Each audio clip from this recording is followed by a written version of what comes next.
Hello everyone. This is a review of the assembly manual or instruction manual for the Masterbuilt Gravity Series 1050 smoker charcoal grill that I recently purchased. You can take a look at another video that I've done that's online on my channel, where it's basically a time-lapse video of me assembling this smoker grill. You get an idea as to what's required. But I wanted to go over the instruction manual with you today so you can know what to expect should you decide to buy one of these. So here on the front cover of the manual, basically they're welcoming you to the family. Let's get started. They show two people for assembly and a picture of what the Gravity Series 1050 looks like. As we turn the page,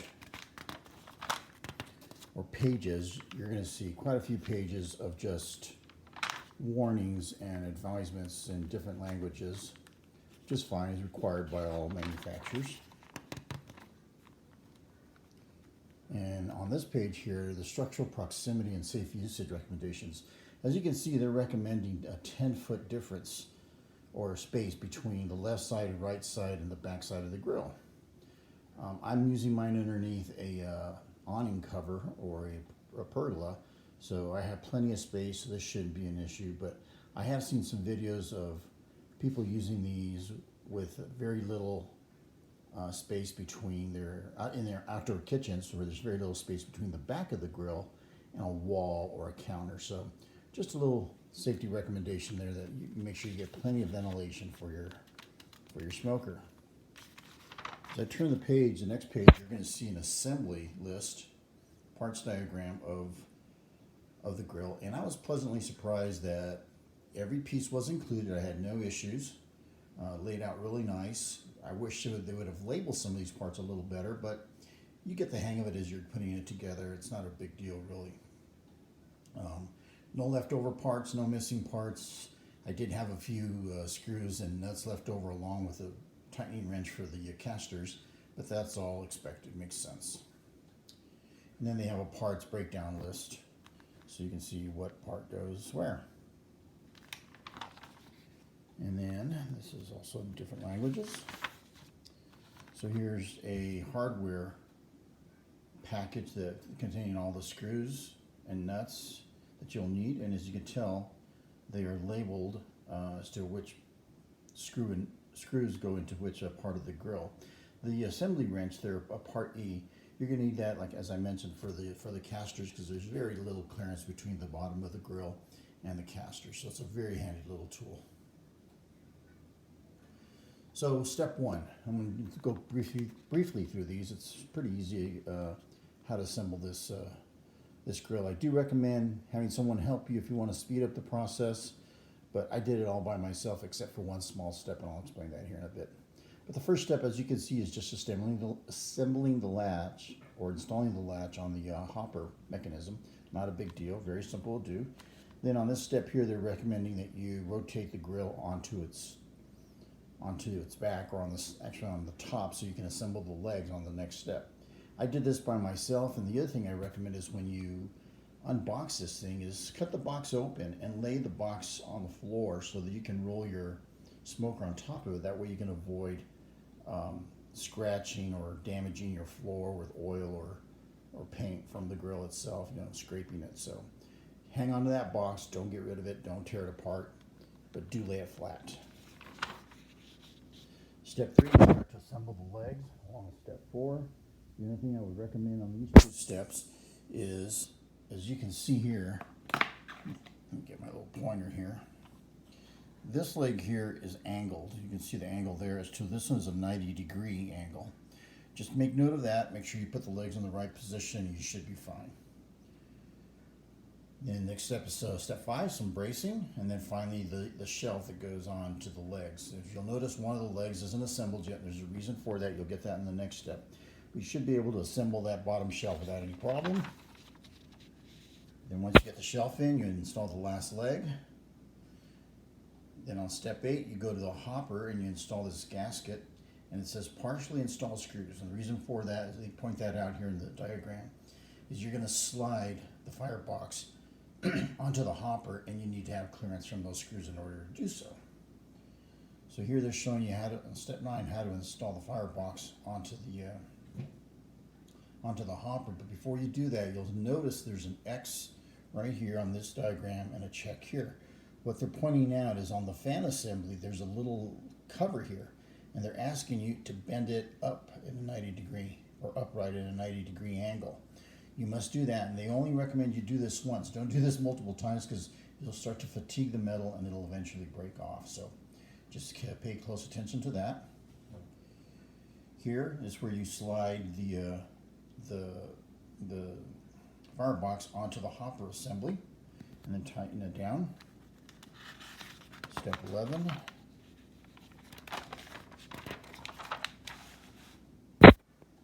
You're going to install the rest of the screws, not a big deal.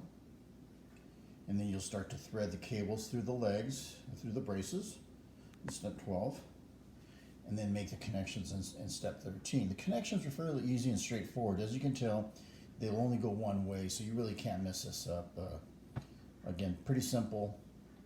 I ended up using some wire ties in my case just to keep them gathered. I don't like the cables to be hanging loose, possibly break or cause injury, so I tied them up. Now here on step 14 on the wheels assembly, the only thing I'd recommend is the front of your grill. They give you two wheels, and one wheel has what I would consider a decorative cap, a hubcap if you will, cover on the wheel. You want to make sure that wheel goes towards the front of the grill, and that's just for aesthetic reasons. I put mine backwards, and I realized it afterwards, and I swapped them around, and it looks much better, of course. And then here on this circle here, right here, is where you see the casters going in. This is where you use that supplied flat wrench to tighten the casters. Very handy tool, glad they supplied that. Step 15. You're going to start installing the hopper, I guess these are called the grates or the heat shields. Again, pretty easy to install. Just make sure you get as it states right here, slide bottom heat shield under the top heat shield. Make sure you do that so that it all fits nice and snug. Then you're going to go over to the controller area. This is a pretty simple step. All you're doing is installing the Wi-Fi antenna. And they're asking you that you put it in a 90 degree or upright, or in this case down, right, position. Then you're going to slide it on to the side of the, excuse me, the grill. Pretty simple to do. Tighten it down. Connect your wires. Again, pretty straightforward as to which cable or connector goes into which cable. Now at this point, you're ready to put the grill back up on its wheels. I did have my wife help me pick this up. We really didn't pick it up. We just rolled it over onto its wheels. It's pretty simple. It wasn't very heavy. I handled the heavy side of the grill. She did the light side. Piece of cake. Don't really need to lift it. You're just rolling it over back onto its wheels. Step 21. Pretty straightforward. You've got the firebox, actually the ashtray, and part 44 right here. This is where you're going to put your fire starter. I'm using tumbleweeds, which I really like, but I'm going to make some improvements to this. I wasn't too happy with the design of this piece, and there's some videos out there as to what some others have done with trying to cut down on the amount of waste that the burnt charcoal falls through those slats into your ash box down here. And that's fine if you wish to do that, that's great. But what I wasn't happy about is how to install the fire starter into this little slot.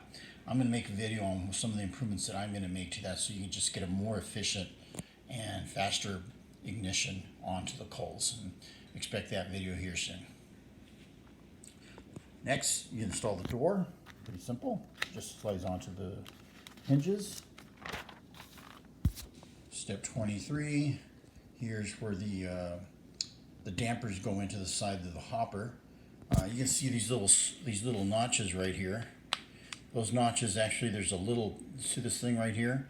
Those you can hang right on that while you're running the smoker. It's a pretty handy little gadget there that you can hang your dampers on. You install the knob onto the top of the hopper. Pretty easy. Nice knob too. I was very pleased with the quality and of material that they used on that handle. Nothing cheap.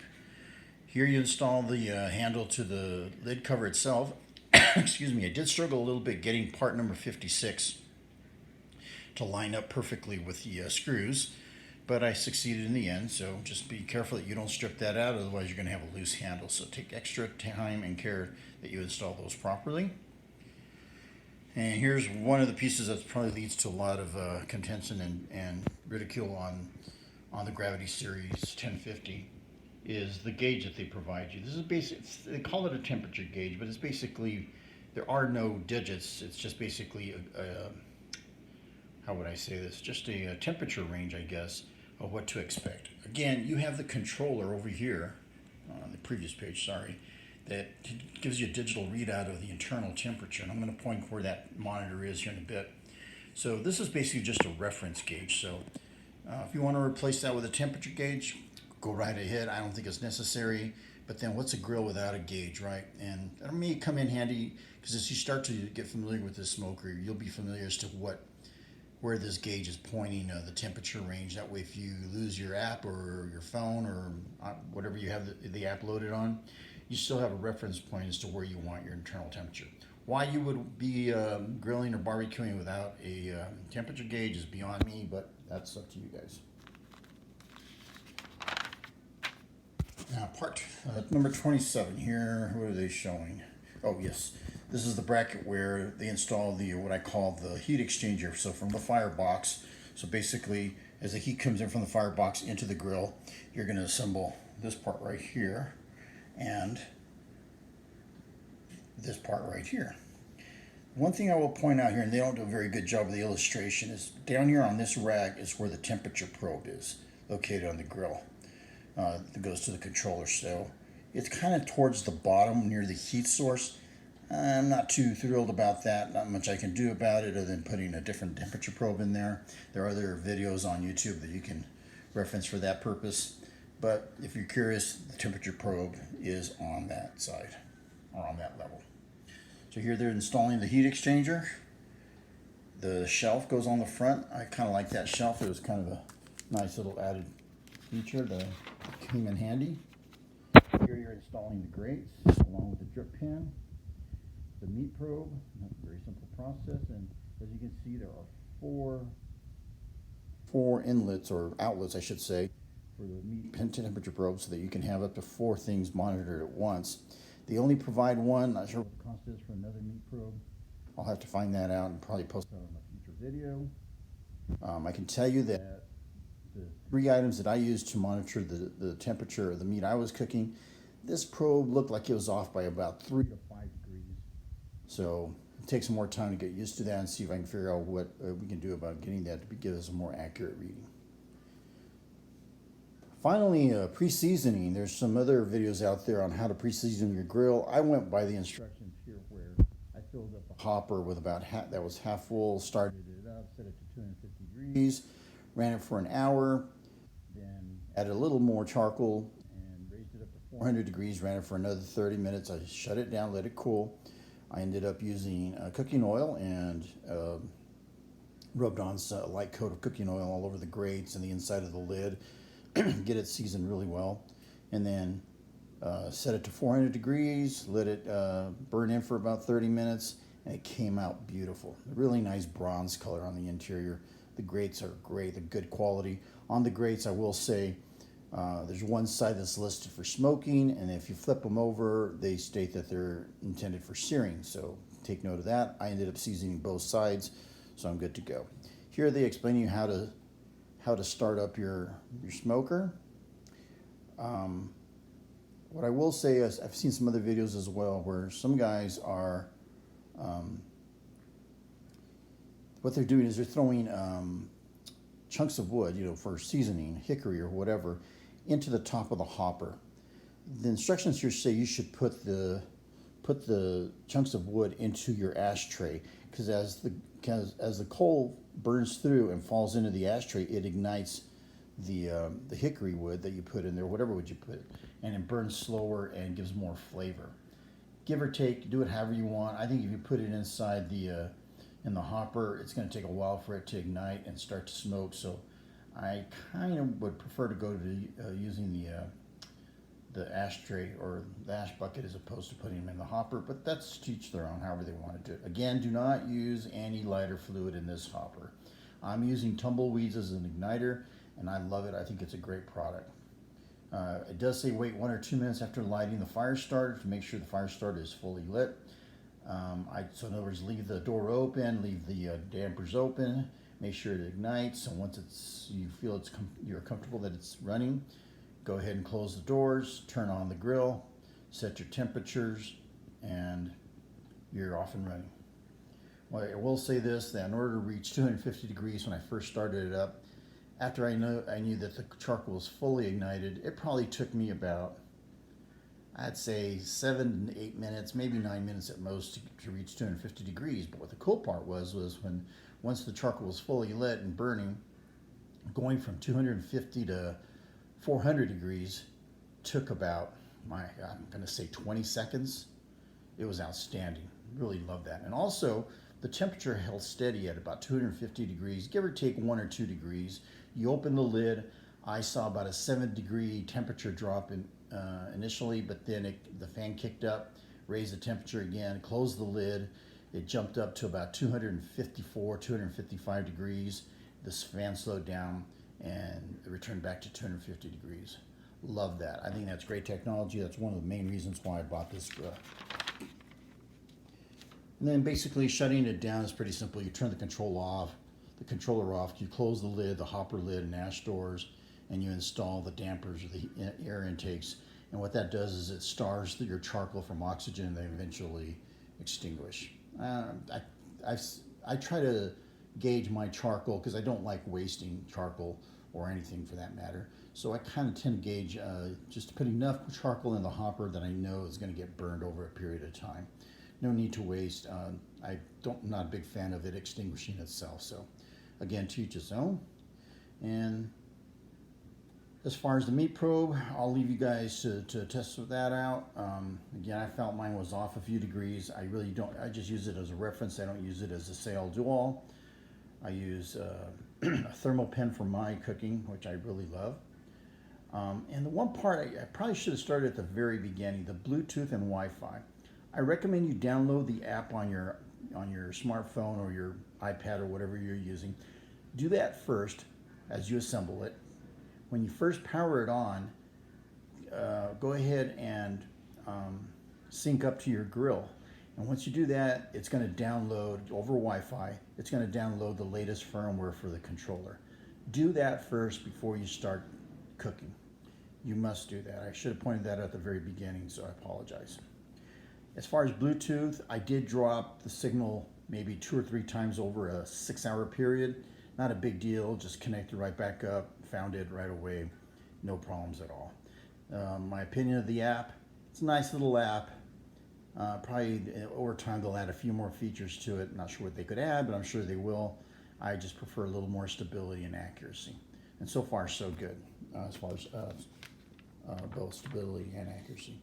Here they teach you how to adjust the latches, the smoke and sear grates, as to how to, as you can see there, one reads smoke and one reads sear, how to clean and store. Here you go. Here's the image of the temperature probe inside the grill. Keep that clean so you can get a more accurate temperature reading, and I think you'll be fine. And finally, last but not least, troubleshooting. I haven't had any problems with any of these here at the very top, but I did get an error for it. Charcoal failed to ignite. But that went away on its own after I determined that the charcoal did in fact ignite. It wasn't a big deal. I ignored it, went away, things were fine. I did get an error on error 5 on the meat temperature probe above 300. That probe will only go to 300 degrees, I guess, and I had forgot I laid it down on the grate and it got really hot, and that's why I was getting error 5, and that was an easy fix. I took the probe out, set it on a safe surface, and the error went away. So far so good. Anyway guys, there you go. Masterbuilt Gravity Series 1050 instruction manual. Hope that helped. If you like this video, please give me a thumbs up, and do me a favor, go ahead and hit that subscribe button. I would really appreciate it. Expect more videos to come out here soon, and enjoy your smoking and grilling out there. Be safe.